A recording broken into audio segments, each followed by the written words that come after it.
अस्सलाम वालेकुम स्टूडेंट्स, आज हम SRF चैप्टर नंबर 1 डिस्कस करेंगे। स्टूडेंट्स, आपको SRF डॉक्यूमेंट टेम्पलेट शेयर कर दिया गया था। आज हम उस टेम्पलेट के चैप्टर नंबर 1 को डिस्कस करेंगे, उसके सब सेक्शंस को कि किस सब सेक्शन में आपने क्या डिस्क्रिप्शन देनी है। तो सबसे पहले तो SRS किसे कहते हैं। आप सॉफ्टवेयर इंजीनियरिंग 1 में पढ़ चुके हैं कि सॉफ्टवेयर रिक्वायरमेंट स्पेसिफिकेशन डॉक्यूमेंट को हम SRS कहते हैं। ये बेसिकली एक बेसिक डॉक्यूमेंट है in the development of any software product, जो आपके सिस्टम की व्हाट को डिस्क्राइब करता है, यानी आपका सिस्टम क्या करने जा रहा है, आप क्या फंक्शनैलिटीज़ यूज़र को प्रोवाइड करेंगे, चाहे वो वेब एप्लीकेशन है या डेस्कटॉप एप्लीकेशन है और यानी मोबाइल एप्लीकेशन। आपकी एप्लीकेशन क्या फंक्शनैलिटीज़ प्रोवाइड करेगी, तो SRS डॉक्यूमेंट ये स्पेसिफाई करता है। हमेशा याद रखिएगा कि SRS को जब भी हम डिस्कस करते हैं इसमें व्हाट आता है, यानी what of the system, not how. How का मतलब क्या है कि आप वो फंक्शनैलिटी किस तरह से प्रोवाइड करेंगे। अभी हम उस चीज़ को नहीं देख रहे, वो बाद का काम है। अभी सिर्फ हमने ये देखना है कि हम क्या बनाने जा रहे हैं। Just we have to specify what of the system in this document. ठीक है, तो अब हम डिस्कस कर लेते हैं टेम्पलेट को जो IEEE ने प्रोवाइड किया है। ये एक स्टैंडर्ड टेम्पलेट है सॉफ्टवेयर रिक्वायरमेंट स्पेसिफिकेशन डॉक्यूमेंट करने के लिए। तो इसका चैप्टर नंबर 1 है इंट्रोडक्शन। तो इंट्रोडक्शन में क्या आएगा ये देख लेते हैं। The following subsection of the software requirement specification document should provide an overview of the entire SRS। आपका ये सेक्शन आपकी SRS का ओवरव्यू देगा।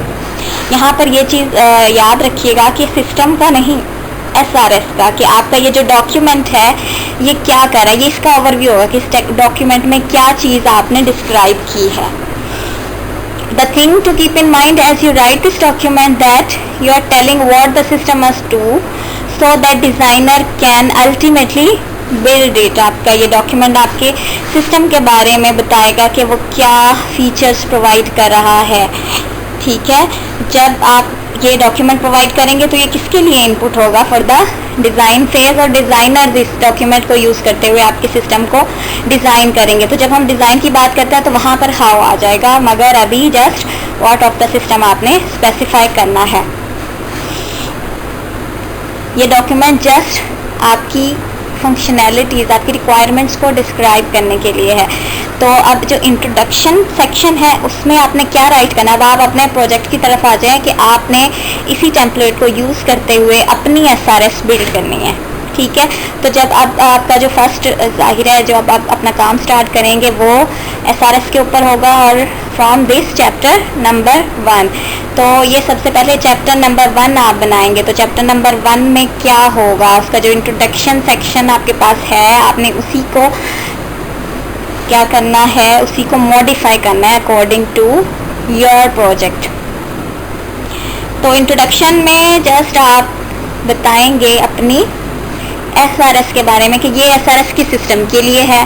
ठीक है, और ये उस सिस्टम के लिए क्या फीचर प्रोवाइड कर रही है, उस सिस्टम को किस तरह से ये हेल्प आउट कर रही है इन द फ्यूचर।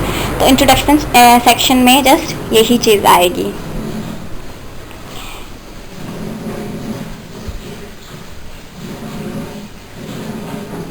मज़ीद आपको एक टेम्पलेट भी प्रोवाइड कर दिया गया है। जब भी आप अपने जैसे जैसे आप अपनी SRS में चैप्टर वाइज वर्क कंटिन्यू रखेंगे, आप उस टेम्पलेट को भी साथ साथ रेफ़र करते जाएं कि किस तरह से वहाँ पर इस सेक्शन को मॉडिफाई किया गया, यानी सेम टेम्पलेट को यूज़ करते हुए एक प्रोडक्ट के मुताबिक किस तरह से उसको मॉडिफाई किया गया है। तो आप रेफरेंस के तौर पर उस टेम्पलेट को, उस प्रोजेक्ट टेम्पलेट को यूज़ कर सकते हैं जी। तो नेक्स्ट सब सेक्शन है इसमें purpose. So in this sub section you will identify the purpose of this SRS and it's intended audience. ये किस मकसद के लिए आप SRS डेवलप कर रहे हैं और इसके ऑडियंस कौन होंगे, ये किस के लिए हेल्पफुल है in the whole development phase. तो सबसे पहले तो आपके जो रिक्वायरमेंट है वो आपके कस्टमर के लिए हेल्पफुल होती है। आपका एक इंटेंडेड ऑडियंस तो आपका कस्टमर होगा, मस्ट होगा। इसके अलावा भी हो सकते हैं, डिज़ाइनर्स भी हो सकते हैं, डेवलपर्स भी हो सकते हैं, मगर जो बेसिक आपका मेन ऑडियंस है वो आपका कस्टमर ही है, जो आपसे प्रोडक्ट डेवलप करवा रहा है। आप अपनी अंडरस्टैंडिंग के मुताबिक फीचर्स, रिक्वायरमेंट्स नोट डाउन करके कस्टमर को शो करेंगे, और जिसकी बेस पर वो आपको कॉन्ट्रैक्ट आपके साथ साइन करेगा या उसमें चेंजेस और एनीथिंग एल्स, वो सारा काम होगा। तो मेजर ऑडियंस आपका कस्टमर ही है, और मज़ीद डिज़ाइनर्स भी हो सकते हैं, डेवलपर्स भी हो सकते हैं, ठीक है। तो ये आपका इस सेक्शन में आप पर्पस आइडेंटिफाई करेंगे कि क्या पर्पस है आपके इस रिक्वायरमेंट स्पेसिफिकेशन का, ठीक है। नेक्स्ट सब सेक्शन है स्कोप। स्कोप से आप पहले भी अवेयर होंगे, सॉफ्टवेयर इंजीनियरिंग 1 आप पढ़ चुके हैं। तो इस सब सेक्शन में हम आप आइडेंटिफाई करेंगे आप क्या प्रोडक्ट, अपनी प्रोडक्ट का नेम स्पेसिफाई करेंगे। कोई भी ऑनलाइन वेब एप्लीकेशन है और डेस्कटॉप एप्लीकेशन है, तो यहाँ पर आप सबसे पहले बताएंगे अपनी एप्लीकेशन का नाम। उसके बाद explain what the software product will and if necessary will not do, और कुछ आप यहाँ पर एक्सप्लेन करेंगे कि आपकी प्रोडक्ट क्या करने जा रही है, आपकी प्रोडक्ट क्या फीचर्स यूज़र को प्रोवाइड करेगी। और उसके साथ साथ आप ऐड कर सकते हैं जो वो नहीं करेगी, तो ये ऑप्शनल है।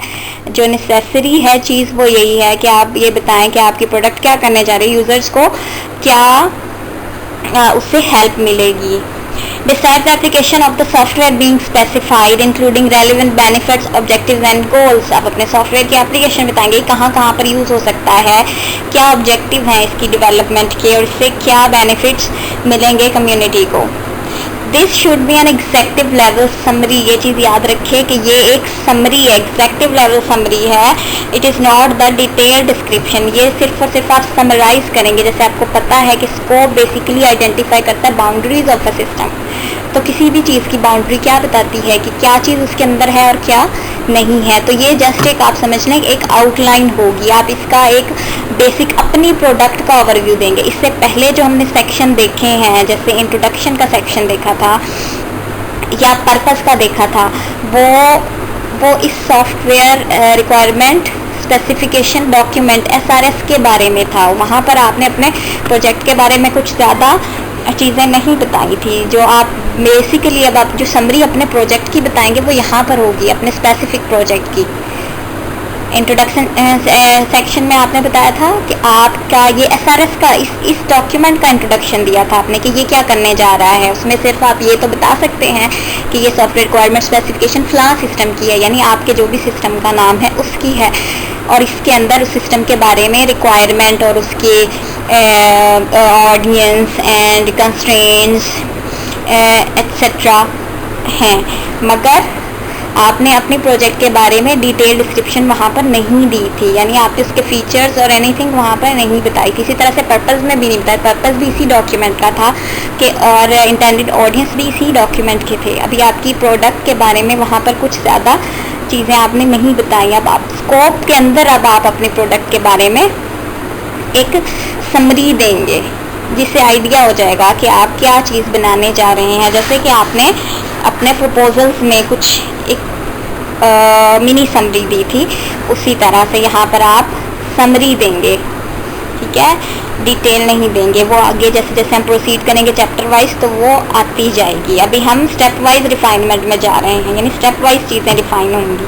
तो स्कोप में आपने अपने सिस्टम की समरी देनी है कि आपका सिस्टम क्या काम करने जा रहा है, क्या बेनिफिट्स होंगे इसके, आपके क्या ऑब्जेक्टिव हैं ये सब प्रोजेक्ट से, क्या गोल्स हैं आपके। तो यहाँ पर आप अपनी स्पेसिफिकली अपनी प्रोडक्ट के बारे में डिस्क्रिप्शन देंगे।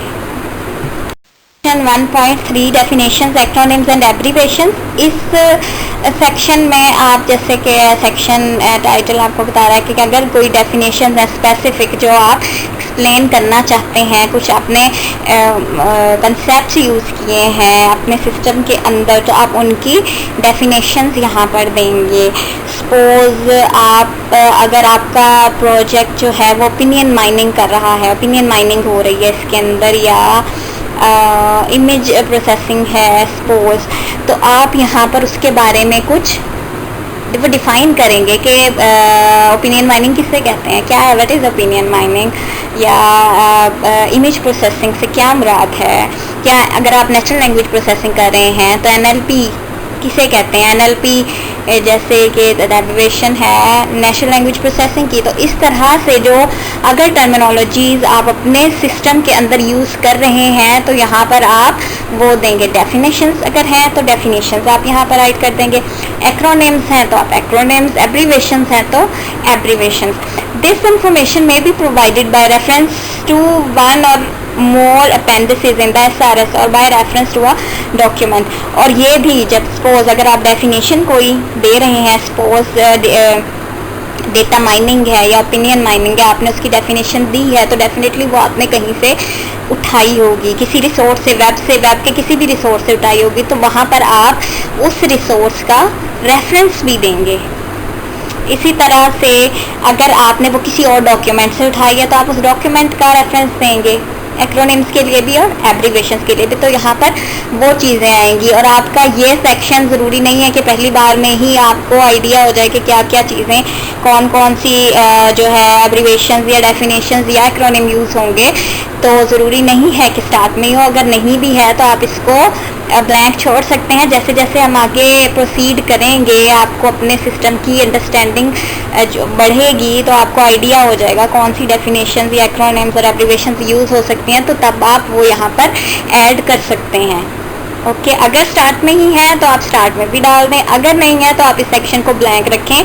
इन फ्यूचर जब आप वर्क करते जाएंगे, नेक्स्ट चैप्टर्स पे हम पहुंचेंगे, जब डिटेल रिक्वायरमेंट फंक्शनल और नॉन फंक्शनल पे पहुंचेंगे तो तब आपको ज़्यादा आइडिया हो जाएगा, उस टाइम आप इसे यहाँ पर ऐड कर सकते हैं।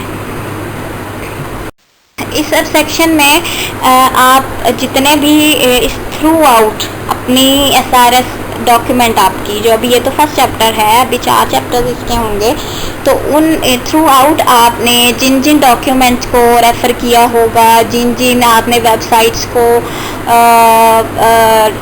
यूज़ किया होगा, जहाँ जहाँ से आपने डेफिनेशंस और अदर कंसेप्ट्स उठाए होंगे, आप उनके यहाँ पर रेफरेंसेस प्रोवाइड करेंगे।